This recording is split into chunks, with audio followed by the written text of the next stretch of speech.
आप सुन रहे हैं हेमंदा की कहानियाँ। आज की कहानी है भिटौली। हमारे गांव खुरपाताल में मेरे बेटे ने कुछ हट्स बनवाई हैं और नाम दिया है जेजेस इको विलेज खुरपाताल। प्रकृति प्रेमी, संस्कृति प्रेमी यहाँ आते हैं और जानकारियाँ एकत्र करते हैं। इस बार दिल्ली से दो प्रकृति प्रेमी किशन चौधरी और जूही आए हैं।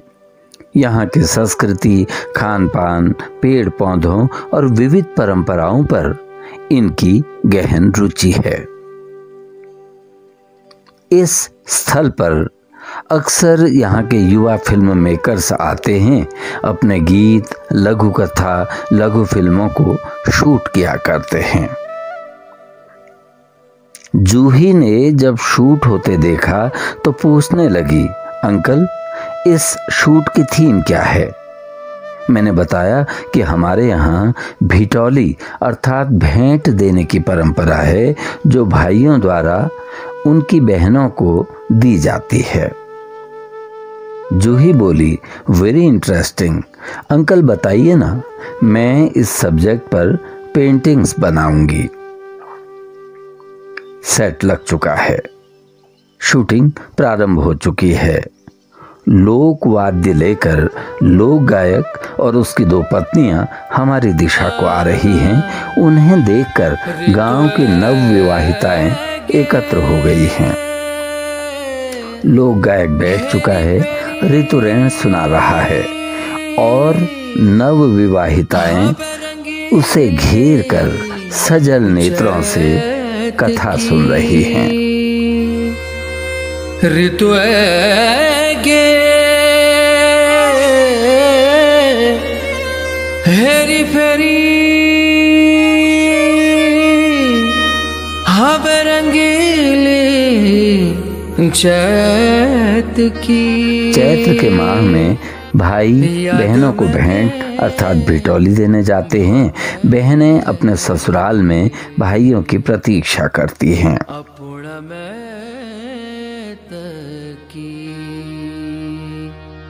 याद मगे भोतगी अपूर्ण में तकी भिटौली को मेरा मेरी बहना ना रहना गिरी तू रहना रे गोचे तू मेरा काफुआ बासर में गो मेरा ना रहना गिरी तू रहना रे गोचे तू मेरा। लोक गायक जो ऋतुरैन गा रहा है, यह भाई बहनों के अद्भुत अलौकिक दिव्य प्रेम की गाथा है। जब बहनें इस गाथा को सुनती हैं तो माना जाता है कि भाइयों की उम्र लंबी होती है, वो समृद्ध, स्वस्थ और सुखी रहते हैं। राजा भानदेव का पुत्र शाहदेव है। इसकी उम्र 12 वर्ष मात्र है। शाहदेव साथियों के साथ खेलता है तो साथी उसे चिढ़ाते हैं, तेरी तो कोई बहन ही नहीं है, तू तो अभागा है। हम तो अपनी दीदियों को भिटौली देने उनके ससुराल जाएंगे, तू कहाँ जाएगा, कहाँ जाएगा अभागे। रोता बिलखता शाहदेव घर आता है। अपनी माँ से कहता है, माँ सभी संगी साथियों की बहनें हैं, मैं ही अभागा क्यों हूँ।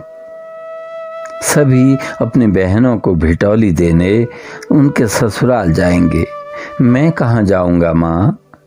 फफक फफक कर रोने लगा है शाहदेव। माँ लाख समझाती रही लेकिन नहीं चुपा शाहदेव। कहने लगा, मैं तो अभागा हूँ माँ, मैं जी के क्या करूंगा, मैं जीभ ठूंग लूंगा और मर जाऊंगा। पिता भानदेव ने इशारे से मां से कहा, इसे सच सच बता दो। अब ये नहीं मानने वाला। जब इस गाथा को लोक गायक गाता है तो प्रारंभ इस प्रकार करता है। हे सद्गुरु, तुम भल करो, कल्याण करो, पूर्वे की मालिका पश्चिमा के दारा।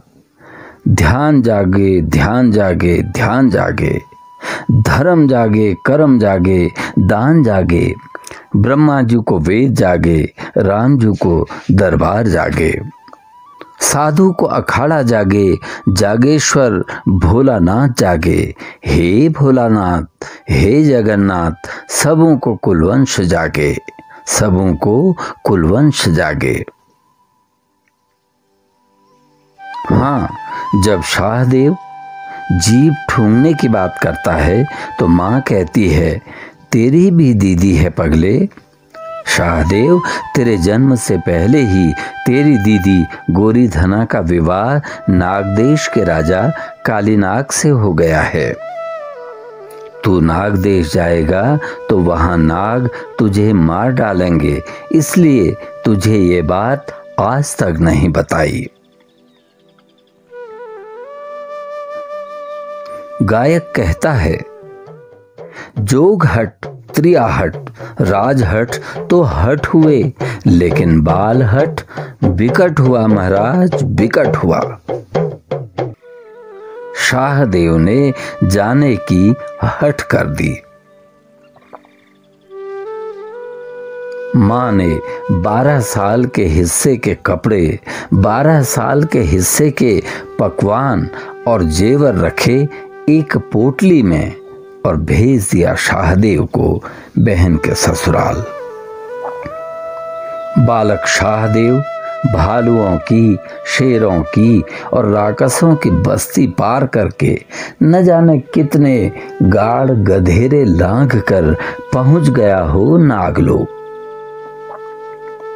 उधर गोरीधना उदास बैठी है, कफुआ कूक रहा है। कफुए की कूक सुनकर कहती है गोरीधना, जा कफू, मेरे निष्ठुर पिता से कहना कि गोरीधना उदास है। जा कहना कि काहे ब्याहा गोरीधना को नागदेश में, और अगर ब्याह भी दिया तो कहना कि ना कोई कुशल क्षेम, ना कोई बातचीत, क्यों बिसरा दिया है बेटी गोरीधना को। जा कफू, जा मेरे निष्ठुर पिता के पास जा। अचानक गोरीधना के कान में बांसुरी की धुन सुनाई दी। चौंक गई गोरीधना, ये तो मेरे मायके के बांसुरी के ही सुर हैं, कौन बजा रहा है इसे। शाहदेव चबूतरे में बैठकर बांसुरी बजा रहा है। कालीनाग की बहन भागा मुग्ध होकर चबूतरे तक आती है और शाहदेव को पकड़कर महल ले आती है। शाहदेव को देखते ही गोरीधना समझ जाती है कि हो न हो ये मेरा ही भाई है। दोनों एक दूसरे से लिपट जाते हैं। अनायास ही कालीनाग आता है, फुफकारता है कालीनाग।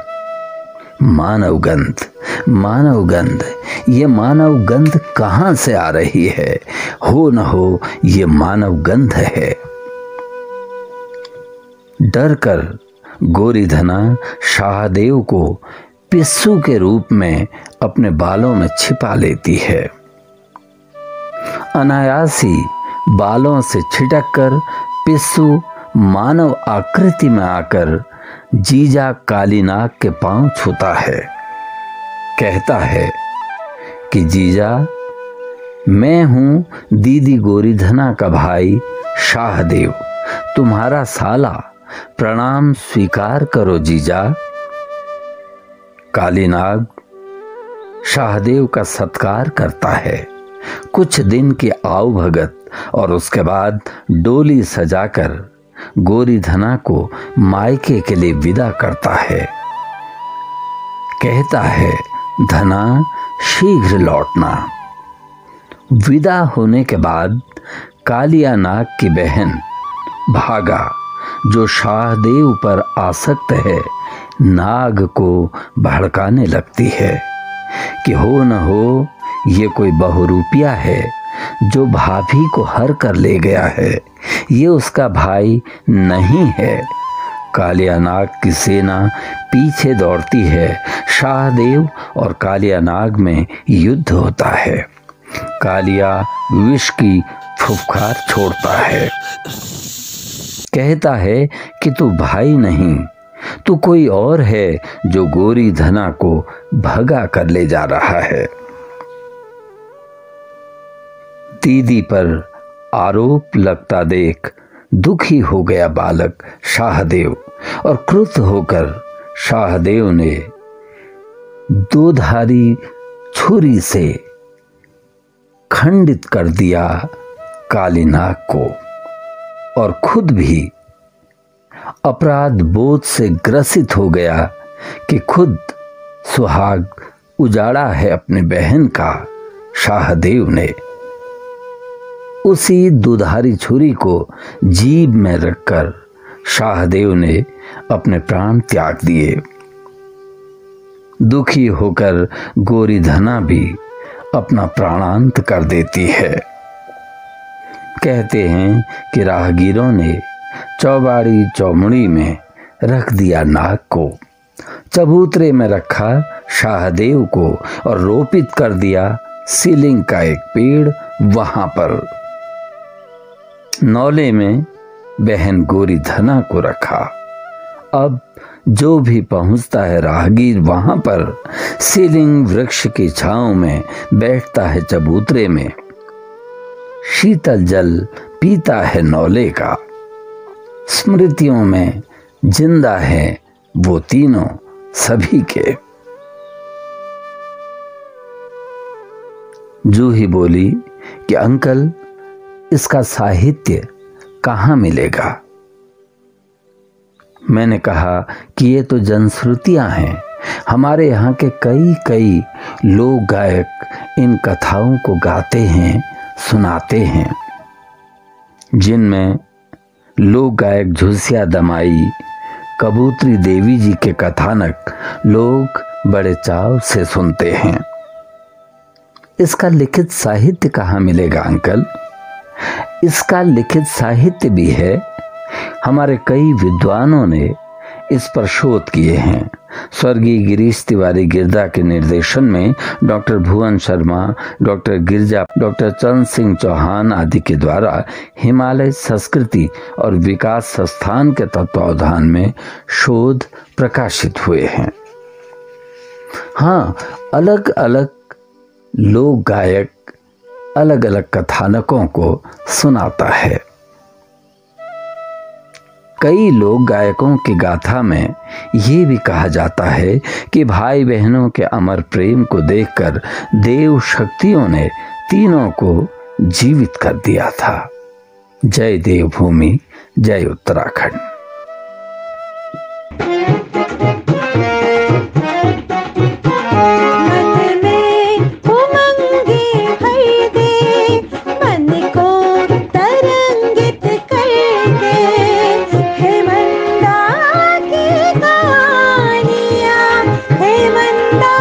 की